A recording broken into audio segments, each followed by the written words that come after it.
Hello प्यारे दोस्तों, आज मैं सरलीकरण का भाग 3 लेकर आया हूँ।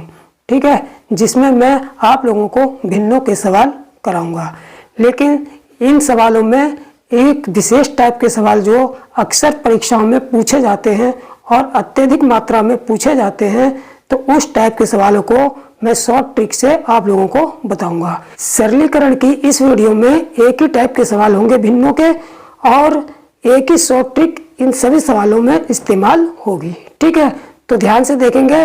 पहला सवाल जो है, मैं बिल्कुल विस्तार पूर्वक शॉर्ट ट्रिक को कैसे इस्तेमाल किया जाएगा पूरा विस्तार पूर्वक आप लोगों को समझाऊंगा। बाकी सवाल फिर हम डायरेक्ट जल्दी से जल्दी कैसे हल करेंगे वो देखेंगे उसी शॉर्ट ट्रिक के माध्यम से। ठीक है, तो देखते हैं पहला सवाल। ठीक, देखिए इसमें क्या विशेषता में सवाल में ढूंढनी है, और उस विशेषता वाले जितने भी सवाल होंगे वो इसी शॉर्ट ट्रिक से होंगे जो मैं शॉर्ट ट्रिक आप लोगों को बताऊंगा। ठीक है, तो देखिए इस सवाल में क्या विशेषता दिखाई दे रही है कि जो हमें हर दिया होगा, सबसे पहली विशेषता तो ये याद रखेंगे कि ऊपर जो अंश में होगा सभी भिन्नों के अंश में केवल 1 होगा। दूसरी बात, दूसरा जो हर दिया होगा, इन भिन्नों में जो हर दिया होगा उनके जब हम फैक्टर करेंगे तो उन फैक्टरों के बीच जो है सेम डिफरेंस प्राप्त होगा। जैसे 2 है, अब 2 के जब फैक्टर करेंगे तो इसके फैक्टर क्या हो गए, इसके फैक्टर हो जाएंगे 1 गुणा 2, और दोनों के बीच जो डिफरेंस है वो कितने का अंतर आ रहा है, 1। यानी कि ये 2 फैक्टर हो गए 1 गुणा 2, और दोनों के बीच जो डिफरेंस अंतर है वो कितना आ रहा है, 1 आ रहा है। ठीक है, इसी प्रकार 6 के जब फैक्टर करेंगे तो ये हो जाएंगे 2 गुणा 3, और इन दोनों के बीच भी अंतर 1 आ रहा है। ठीक, इसी प्रकार 12 के जब फैक्टर करेंगे तो 3 गुणा 4, और इन दोनों के बीच भी अंतर 1 आ रहा है। इसी प्रकार 20 के जब फैक्टर करेंगे तो 4 गुणे 5, और इन दोनों के बीच भी अंतर 1 आ रहा है। इसी प्रकार 30 के फैक्टर करेंगे तो 5 गुणा 6, और इन दोनों के बीच भी अंतर 1 आ रहा है। इसी प्रकार 42 के फैक्टर करेंगे 6 गुणा 7, और इन दोनों के बीच अंतर 1 आ रहा है। इसी प्रकार 56 के जब फैक्टर करेंगे तो 7 गुणे 8, और इन दोनों के बीच भी अंतर 1 आ रहा है। ठीक है, लेकिन फैक्टर करते समय इस बात का ध्यान रखेंगे कि छोटी संख्या पहले और बड़ी संख्या बाद में, छोटी संख्या पहले बड़ी संख्या बाद में, छोटी संख्या पहले बड़ी संख्या बाद में, छोटी संख्या पहले बड़ी संख्या बाद में, छोटी संख्या पहले बड़ी संख्या बाद में लिखेंगे। ठीक है, तो अब यहीं से हमारी जो है शॉर्ट ट्रिक इस्तेमाल होगी। कैसे? सबसे पहले क्या करेंगे कि हम देखिए उस शॉर्ट ट्रिक को मैं एक फार्मूले के रूप में लिखा देता हूँ। क्या है कि ये कितनी टर्में दे रखी हैं, सबसे पहले हम टर्म गिनेंगे। कितनी टर्में दे रखी हैं, 1 2 3 4 5 6 7 टर्में दे रखी हैं। कितनी दे रखी हैं, 7 टर्में। तो सबसे पहले इसका जो फार्मूला बनेगा कि टर्मों की संख्या, यानी कि टर्म्स की संख्या, इसका फार्मूला बन रहा है टर्म्स की संख्या बटे पहली भिन्न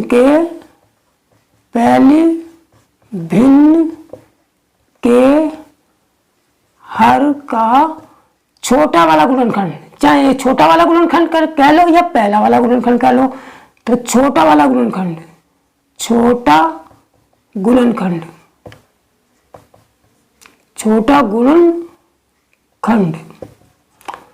ठीक है, गुणा अंतिम भिन्न। देखिए ये तो टर्म्स की संख्या और पहली भिन्न के हर का छोटा गुणनखंड गुणा अंतिम भिन्न। अंतिम भिन्न कौन सी है, देखिए पहली वाली भिन्न तो ये हो गई, और अंतिम वाली भिन्न कौन सी हो गई, अंतिम भिन्न ये वाली हो गई। तो अंतिम भिन्न के गुणनखंड का बड़ा वाला गुणनखंड, अंतिम भिन्न के हर का अंतिम भिन्न के हर का बड़ा गुणनखंड, बड़ा गुणनखंड। ठीक है, बस इतना काम करना है। यानी कि इस फार्मूले को हमको याद रखना है, या नहीं भी याद रखना है तो केवल इस फार्मूले को एक बार समझ लेना, फिर वो ट्रिक जो है माइंड में रख लेना। अब बिल्कुल आसान है। सबसे पहले क्या, टर्म्स की संख्या। तो टर्म्स हम गिन लेंगे कितनी है, 1 2 3 4 5 6 7। तो यह टर्म की संख्या हमने 7 लिख ली बटे। अब देखिए पहली भिन्न के हर का छोटा गुणनखंड, तो पहली भिन्न कौन सी है, ये वाली, और इसका हर क्या है 2, और इसके गुणनखंड जो हमने किए हैं, इसका छोटा वाला गुणनखंड कौन सा है, इसका छोटा वाला गुणनखंड 1 है। तो यहाँ हम 1 से गुणा कर लेंगे, 1 इसकी जगह 1 रख दिया, फिर गुणा अंतिम भिन्न के हर का बड़ा गुणनखंड। अंतिम भिन्न कौन सी है, ये वाली है, और इसके हर का गुणनखंड जो किया है, इसका बड़ा गुणनखंड कौन सा दिखाई दे रहा है, बड़ा वाला गुणनखंड ये दिखाई दे रहा है। ठीक है, तो ये हमने 8 रख लिया, बराबर 7 बटे 8 एकम 8, और यही हमारा आंसर हो जाएगा। तो कौन सा ऑप्शन सही हो गया, बी वाला ऑप्शन हमारा सही हो जाएगा। ठीक, तो ये बिल्कुल शॉर्ट ट्रिक है। ये हमारी क्या है, ये हमारी है शॉर्ट ट्रिक, जिसकी सहायता से इस टाइप के सवाल बिल्कुल सेकंड में हल हो जाएंगे। बस ये देख रहा है कि सवाल इसी तरीके का हो। सबसे पहली कंडीशन क्या है कि सभी भिन्नों के अंश में 1 हो, और दूसरी कंडीशन क्या है कि जब इनके हरों के फैक्टर करें तो उनके हरों के बीच जो है समान अंतर आए। जरूरी नहीं है 1-1 अंतर आए, हो सकता है 2-2 अंतर आ जाए, हो सकता है 3-3 अंतर आ जाए, लेकिन समान अंतर आना चाहिए। अगर ऐसी कंडीशन का सवाल है तो हम इस ट्रिक से के माध्यम से सेकंड में सवाल हल कर सकते हैं। ठीक, तो अब चलते हैं इसी टाइप का दूसरा सवाल देखते हैं। ठीक, तो दोस्तों अब देखते हैं दूसरा सवाल। दूसरा सवाल भी हम देख रहे हैं कि भिन्नों का जोड़ दे रखा है, और बिल्कुल इसको हम शॉर्ट ट्रिक से करेंगे, लेकिन ये देखेंगे कि ये भिन्नों का जोड़ जो है उसी टाइप का है या अलग टाइप का। अगर उसी टाइप का है तो इस सवाल को हम सेकंड में हल करेंगे। ठीक, देखिए क्या करते हैं उसमें, सबसे पहले सवाल में क्या देखना है कि सभी भिन्नों का अंश 1 हो। तो हमने देखा कि सभी भिन्नों का अंश 1 है। ठीक है, उसके बाद क्या देखेंगे कि इसके फैक्टर करेंगे, इसके फैक्टर, इनके हर के फैक्टर करेंगे। हर के फैक्टर हमने करे 24 के 4 गुणा 6, 4 6 24। अब इसके फिर जब फैक्टर करें तो कितना आ जाएगा, 6 गुणा 8, 6 8 48। इसके जब फैक्टर करें तो कितना आ जाएगा, 8 गुणा 10। इसके फैक्टर करें तो कितना आ जाएगा, 10 गुणा 12। और इसके फैक्टर करें तो कितना आ जाएगा, 12 गुणा 14। ठीक है, क्योंकि 12 चौक 48 की 8, 12 कम 12 और 4 16। ठीक है, अब हमने जब फैक्टर किए तो हमें ये पता चला कि सभी फैक्टरों के बीच कितने कितने का अंतर है, 2 का अंतर, इसके बीच भी 2 का अंतर, इसके बीच भी 2 का अंतर, इसके बीच भी 2 का अंतर, इसके बीच भी 2 का अंतर, यानी कि सभी के बीच समान अंतर है। शॉर्ट ट्रिक में क्या करते हैं हम कि सभी टर्मों को गिन लेते हैं कि कितनी टर्में हैं, 1 2 3 4 5। तो हमने यहाँ टर्मों की संख्या लिख दी 5 बटे। इसके बाद क्या करते हैं कि जो पहली भिन्न होती है उसके हर का छोटा गुणनखंड, तो छोटा वाला कौन सा है, 4। तो हमने यहाँ 4 लिख दिया, गुणा अंतिम भिन्न, पहली भिन्न ये हो गई और अंतिम भिन्न ये वाली हो गई। तो इसका कौन सा गुणनखंड, बड़ा वाला, बड़ा गुणनखंड कौन सा है, 14। तो ये हमने यहाँ पर 14 लिख दिया। तो ये हमारा हो गया 5 बटे 14 चौक 56, और यही हमारा आंसर हो गया। तो ये वाला हमारा डी वाला आंसर हमारा सही हो जाएगा। ठीक है, तो बिल्कुल सेकंड में सवाल निकल गया। तो जब भी इस टाइप का सवाल आएगा इस ट्रिक को याद रखेंगे और सेकंड में सवाल करेंगे। ठीक, अब देखते हैं तीसरा सवाल। तो दोस्तों अब देखते हैं तीसरा सवाल। तीसरा सवाल भी कैसा है, हम सबसे पहले ये देखेंगे कि सबके अंश में 1 है। हमने देखा सबके अंश में 1 है। अब इसके फैक्टर कर लेते हैं। इसका फैक्टर कितना आ जाएगा, 2 पंजे 10। ठीक है, 2 पंजे 10 हो गया, ये 5 अट्ठे 40 हो गया, और ये हो गया हमारा 8 11 88, और ये वाला हो गया हमारा 11 गुणा 14, यानी 11 14 की गुणा 14 कम 14 की 4, 14 कम 14 की 15, यानी कि 11 गुणा 14 इसके फैक्टर हो गए। और 238 के फैक्टर कितने हो जाएंगे, 14 गुणा 17, यानी कि 17 चौक 68 की 8, 17 कम 17 और 6 23, यानी कि प्रत्येक के बीच जो है 3-3 का अंतर आ रहा है, यानी कि समान अंतर है। जब भी इनके बीच इनके जब हरों के फैक्टर करेंगे इनके बीच समान अंतर आएगा और अंश में 1 1 होगा, तो हम क्या करेंगे, बिल्कुल उसी शॉर्ट ट्रिक का इस्तेमाल करेंगे। क्या, सबसे पहले हम टर्म गिन लेंगे, 1 1 2 3 4 5, ये 5 आ गए टर्मों की संख्या। फिर पहली टर्म का छोटा गुणनखंड, पहली टर्म का छोटा गुणनखंड 2 गुना अंतिम टर्म का बड़ा गुणनखंड, बड़ा गुणनखंड कौन सा है, 17। तो ये हमारा आ जाएगा 5/17 दूनी 34, यही हमारा आंसर हो जाएगा। तो कौन सा वाला सही है, बी वाला सही हमारा आंसर होगा। ठीक, अब देखते हैं नेक्स्ट सवाल। तो पहले दोस्तों अब देखते हैं चौथा सवाल। ठीक है, देखिए चौथे सवाल में हम देखते हैं कि इस सवाल में प्रत्येक भिन्न के अंश में 1 दे रखा है। ठीक है, और प्रत्येक भिन्न के हर जो है फैक्टर के रूप में दे रखे हैं, 1 गुणा 2, 2 गुणा 3, 3 गुणा 4। ठीक है, तो हम इस ट्रिक का इस्तेमाल, जिस ट्रिक का इस्तेमाल हम कर रहे हैं उसके लिए हम ये देखेंगे कि जो ये फैक्टर दे रखे हैं, हरों के जो फैक्टर दे रखे हैं उनमें अंतर समान है या नहीं है। अगर अंतर समान होगा तभी हम इस ट्रिक का इस्तेमाल करेंगे। ठीक है, तो हम देख लेते हैं। देखिए इन दोनों के फैक्टरों के बीच में जो अंतर है वो भी 1 है, इन दोनों फैक्टरों के बीच जो अंतर है वो भी 1 है, इन दोनों फैक्टरों के बीच में जो अंतर है वो भी 1 है, और लास्ट वाली जो भिन्न है उसके हर के जो फैक्टर है उसमें भी अंतर 1 है। ठीक है, अब जब हम इस ट्रिक का इस्तेमाल करेंगे तो हमें पता होना चाहिए कि दिए गए सवाल में भिन्न की कुल कितनी टर्में हमको दे रखी है। ठीक है, लेकिन चूंकि बीच में कुछ टर्म इन्होंने गायब कर दी है, डैश कर दिया है यहाँ पर डॉट डॉट करके, और लास्ट वाली टर्म दे दी है, तो इस सवाल में हम टोटल टर्म कैसे निकालेंगे, यानी कि जब बीच में टर्म गायब कर देंगे तो सवाल में भिन्नों की कुल टर्में हम कैसे ज्ञात करेंगे उसका तरीका अब मैं बताऊंगा। ठीक है, देखिए भिन्नों की कुल टर्में ज्ञात करने के लिए हम क्या करते हैं कि जो लास्ट वाली भिन्न होती है, जो अंतिम भिन्न होती है, उसमें जो छोटा वाला फैक्टर होता है, जो छोटा वाला फैक्टर कौन सा है, लास्ट वाली टर्म में लास्ट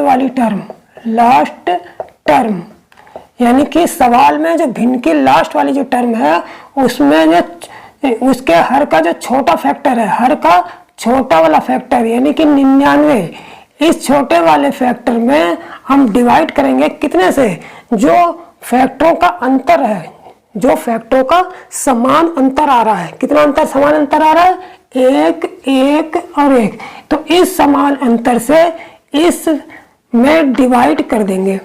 ठीक है, तो हमें जब डिवाइड करेंगे 99 में 1 से डिवाइड करेंगे तो 99 ही आता है। ठीक है, तो अब इसका मतलब ये होगा कि ये जो 99 आया ये टोटल टर्म हो गई, इसलिए टोटल टर्म कितनी हो गई हमारे पास, 99। ठीक, अब हमको पता चल गई कि दिए गए सवाल में भिन्नों की कुल टर्में कितनी है यहाँ पर 99 है। ठीक, तो अब क्या करेंगे, हम सीधे सीधे शॉर्ट ट्रिक लगा देंगे। शॉर्ट ट्रिक क्या थी हमारी कि कुल टर्में यहाँ पर कितनी हो गई, 99 बटे पहली टर्म का छोटा गुणनखंड 1 ले लेंगे, गुणा और लास्ट वाली टर्म का बड़ा गुणनखंड, यानी कि जो लास्ट वाली जो टर्म है उसके हर में का जो बड़ा वाला गुणनखंड है वो लेंगे। ठीक है, तो 99 बटे कितना आ जाएगा, 100 एकम 100, और यही हमारा आंसर हो जाएगा। ठीक, तो इसमें पहला वाला ऑप्शन बिल्कुल सही हो गया। ठीक, तो इस तरीके से हमें जब भी बीच में टर्म गायब कर देंगे तो हम टोटल टर्म में कैसे निकालेंगे, बिल्कुल आसान तरीका है। लास्ट वाली जो टर्म होगी उसके हर का छोटा जो फैक्टर होगा उसमें जो भी समान अंतर आएगा उससे डिवाइड करके टोटल टर्म में पता चल जाएंगी। ठीक है, तो अब चलते हैं 5वें सवाल पर। तो दोस्तों अब देखते हैं 5वां सवाल। 5वां सवाल में हमें हरों के गुणनखंड दे रखा है, भिन्नों के हरों के गुणनखंड दे रखे हैं, और हमने ये भी देखा कि प्रत्येक सवाल के अंश में 1 दे रखा है। ठीक है, तो हम क्या करेंगे कि और इस सवाल में जो है टर्म भी गायब कर रखी है, बीच में कुछ टर्म गायब कर रखी हैं। तो ठीक है, तो सबसे पहले हमें देखा कि 1 1 दे रखा है अंश में। अब भिन्नों का जो हर है उसके फैक्टर भी दे रखे हैं। बस इतना देख लेते हैं कि इन फैक्टरों का अंतर बराबर आ रहा है या नहीं। तो हमने देखा इनका अंतर बराबर है 1, इसका भी अंतर 1 है, इसका भी अंतर 1 है। ठीक है। अब बीच में टर्म गायब है तो हमें ट्रिक लगाने के लिए क्या पता होना जरूरी है, टोटल टर्मों की संख्या, सवाल में कुल कितनी टर्में दे रखी हैं। तो हम इसके लिए क्या करते हैं कि जो अंतिम टर्म होती है उसकी जो छोटा वाला जो गुणनखंड होता है, जो अंतिम टर्म का छोटा वाला गुणनखंड कौन सा है, ये n है, ये n+1 है, तो छोटा वाला गुणनखंड n हो गया। तो इस n में कितने से डिवाइड करेंगे, जितना इन गुणनखंडों का अंतर आ रखा है। कितना अंतर आ रहा है, 1 आ रहा है, तो इस 1 से डिवाइड कर देंगे। जब n में 1 से डिवाइड कर देंगे तो n ही आ जाएगा। इसका मतलब है इस सवाल में टोटल टर्म यानी कि टोटल टर्म्स कितनी दे रखी है, हमको n दे रखी है। ठीक है, जब हमें टोटल टर्म्स पता चल गई, अब हम ट्रिक आसानी से लगा सकते हैं। तो टोटल टर्म्स बराबर कितनी हो गई, n हो गई बटे पहली टर्म का छोटा वाला गुणनखंड 1 और अंतिम टर्म का बड़ा वाला गुणनखंड यानी कि n+1। ठीक है, n+1, तो बराबर आंसर आ गया हमारा n बटे n+1 एकम n+1। तो यही हमारा आंसर हो जाएगा। ठीक है, लेकिन ऑप्शन में हमको क्या दे रखा है, n बटे n+1, 1 से छोटा 1 से बड़ा और a और b, यानी कि a और b का मतलब है कि ये वाला भी आंसर सही है और b वाला भी आंसर सही है। तो हम इसको चेक कर लेंगे। देखिए n बटे n+1 जब दे रखा है तो इसमें n की कोई भी वैल्यू रखें, मान लो 1 वैल्यू रखें तो 1 रखने पर कितना आ जाएगा, 1 बटे 2 आ जाएगा, 1 और 1 1 2, अगर 2 रखते हैं तो 2 बटे 3 आ जाएगा और 3 रखते हैं तो 3 बटे 4 आ जाएगा। तो हमने देखा कि n की कोई भी वैल्यू रखने पर इस जो भिन्न प्राप्त हो रही है उसका जो अंश है वो हर से छोटा आ रहा है। ठीक है, तो जब भी किसी भिन्न का अंश जो है हर से छोटा आता है तो वो भिन्न जो है सदैव जो है 1 से कैसी होती है, 1 से छोटी होती है। तो इसका मतलब ये है कि जो n बटे n+1 भिन्न आई है, जो आंसर आया है वो क्या है, वो 1 से छोटा है। ठीक है, तो इसका मतलब जो है हमारा ए वाला भी ऑप्शन सही हो रहा है, बी वाला भी ऑप्शन सही हो रहा है। तो इसका मतलब हम डी पर टिक लगाएंगे क्योंकि डी में जो है ए और बी दोनों को सही बताया है। ठीक है, तो इस तरीके से इस सवाल को कभी कभी इस टाइप का जो भी सवाल आ जाएगा उसको आसानी से इस तरीके से हल कर लेंगे। ठीक, अब चलते हैं छठे सवाल पर। तो दोस्तों अब देखते हैं छठा सवाल। छठा सवाल क्या है कि देखिए छठे सवाल में हमको भिन्न दे रखी है और बीच में देखिए यहाँ सभी भिन्न को जोड़कर दिखाया गया है, यहाँ पर भी यहाँ प्लस। ठीक है, बीच में हमको टर्म गायब कर रखी है। ठीक है, तो सबसे पहले हम ये देखेंगे कि इस भिन्न के प्रत्येक भिन्न के अंश में 1 है या नहीं है। हमने देखा कि प्रत्येक भिन्न के अंश में 1 है। ठीक, अब दूसरी बात क्या चेक करेंगे कि इन भिन्नों के हर में, इन भिन्नों के हर के जब फैक्टर करेंगे तो उन फैक्टरों में आपस में जो अंतर है वो समान आ रहा है या नहीं है। तो सबसे पहले यहाँ पर हमको फैक्टर तो दे नहीं रखे हैं तो हम फैक्टर खुद ही करेंगे। ठीक है, तो इसके फैक्टर कितने हो गए, इसके फैक्टर हो गए 1 गुणा 3, इसके फैक्टर हो गए 3 गुणा 5, इसके फैक्टर हो गए 5 गुणा 7। इसी तरह इसके फैक्टर कितने हो जाएंगे, 13 गुणा 15 हो जाएंगे क्योंकि 13 पंजे 65 की 5, 13 कम 13 और 6 19, 13 पंजे 65 की 5, 13 कम 13 6 19। ठीक है, 13 गुणा 15 इसके फैक्टर हो जाएंगे। अब ये देखेंगे कि प्रत्येक फैक्टर में अंतर बराबर आ रहा है या नहीं। तो हमने देखा इसमें अंतर कितने का है, 2, इसमें भी 2 का अंतर, इसमें भी 2 का अंतर और इसमें भी 2 का अंतर। तो बिल्कुल जब हमारी सारी शर्तें जो मैंने इस ट्रिक के लिए जो कंडीशन बताई थी वो सारी फॉलो इस सवाल में हो रही है तो उस ट्रिक को हम लगा देंगे। ठीक है, लेकिन सबसे पहले ये देखेंगे कि उस ट्रिक को लगाने के लिए हमें टोटल टर्म्स पता होनी चाहिए। क्योंकि यहाँ पर बीच में टर्म गायब कर रखी है तो सबसे पहले हम क्या निकाल लेंगे, टोटल टर्म्स निकाल लेंगे। अब टोटल टर्म्स कैसे निकालते हैं, मैंने बताया था कि जो अंतिम टर्म होती है उसके जो छोटा वाला जो फैक्टर है उसमें कितने से डिवाइड करते हैं, उसमें जो हम इसके अंतरों से डिवाइड कर लेते हैं। जो फैक्टरों का जो अंतर होता है, समान जो अंतर आ रहा होता है उससे डिवाइड करते हैं। तो समान अंतर कितना आ रहा है, यहाँ पर 2 आ रहा है तो हम 2 से डिवाइड कर देंगे तो कितना आ जाएगा, 2 से इसको काटेंगे तो 6.5, 2 6 12, 2 पंजे 10, 6.5 आ गया। कितना, 6.5। अब आप लोग कहेंगे कि 6.5 6.5 टर्म में नहीं, अगर जब 6.5 आएगा तो इसको हम पूरा 7 ले लेंगे। ठीक है, तो यहाँ पर कुल टर्म कितनी हो गई, कुल टर्म हो गई यहाँ पर हमारी 7।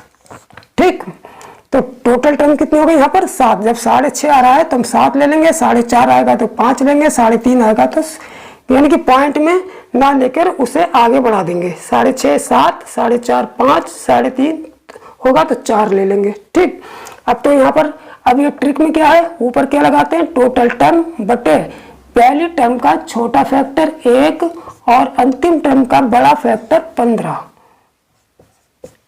तो 7/15 एकम 15, यही हमारा आंसर हो जाएगा। ठीक है, बी वाला ऑप्शन सही हमारा हो जाएगा। ठीक, तो इस तरीके से इसको पहचान कर इस शॉर्ट ट्रिक का इस्तेमाल करके सेकंड में सवाल कर लेंगे। ठीक, अब चलते हैं 7वें सवाल पर।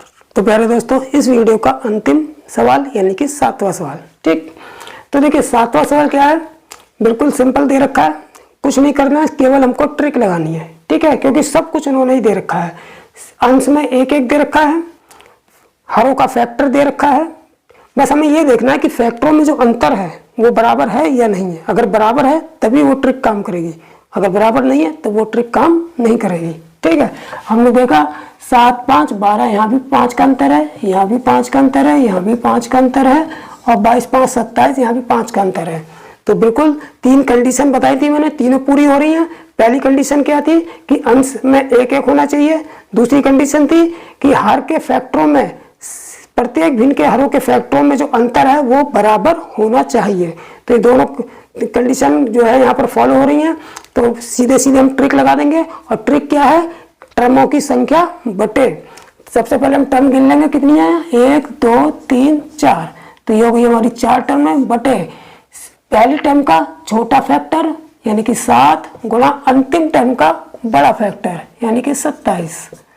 तो ये हमारा हो गया 4/7 7 49 की ना, 7 दूनी 14 और 4 18, यही हमारा आंसर हो जाएगा। 4/189 यानी कि पहला वाला आंसर सही हो जाएगा। ठीक, तो इस तरीके से आज मैंने जो 7 सवाल कराए हैं वो एक ही टाइप की भिन्न के और एक ही शॉर्ट ट्रिक पर आधारित सवाल कराए हैं। ठीक है, तो दोस्तों अगर ये वीडियो आप लोगों को पसंद आया है और अच्छा लगा है तो लाइक भी कीजिए, शेयर भी कीजिए, और साथ में साथ इस चैनल को सब्सक्राइब जरूर कर लीजिए, क्योंकि आपकी प्रतियोगी परीक्षाओं के लिए मैथ में जो भी इम्पोर्टेंट सवाल होंगे या इम्पोर्टेंट जो ट्रिक्स होंगी वो इस चैनल पर मैं आप लोगों को लगातार उपलब्ध कराता रहूँगा। ठीक है, तो नेक्स्ट वीडियो में फिर मिलता हूँ, तब तक के लिए जय हिंद जय भारत।